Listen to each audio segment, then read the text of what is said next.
आठवड्याच्या अखेरच्या व्यवहारात भारतीय शेअर बाजारानं जोरदार मुसंडी मारली।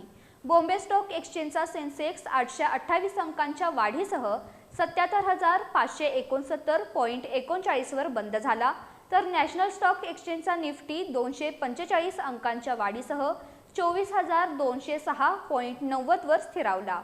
मजबूत आयटी शेअर्स, विशेषतः TCSच्या चांगल्या तिमाही निकालांमुळे बाजाराला मोठा आधार मिळाला। शुक्रवारी भारतीय शेअर बाजारात सर्वच क्षेत्रात खरेदीचा जोर दिसून आला। सेन्सेक्सनं 828 अंकांची तर निफ्टीनं सुमारे 245 अंकांची वाढ नोंदवत आठवड्याचा शेवट सकारात्मक केला।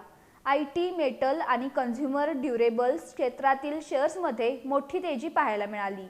TCSच्या अपेक्षेपेक्षा चांगल्या तिमाही निकालांमुळे आयटी क्षेत्राला चालना मिळाली, तर रिलायन्ससह अनेक ब्ल्यू चिप शेअर्समध्येही जोरदार खरेदी झाली। या तेजीमुळे गुंतवणूकदारांच्या संपत्तीत सुमारे 6 लाख कोटी रुपयांची भर पडली।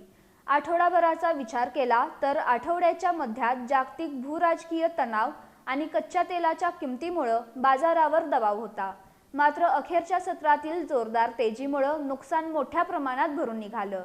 तरीही सेन्सेक्स आणि निफ्टी या दोन्ही निर्देशांकांनी आठवड्याभरात सुमारे 0.3% किरकोळ घसरण नोंदवली आणि सलग 4 आठवड्यांच्या तेजीला ब्रेक लागला।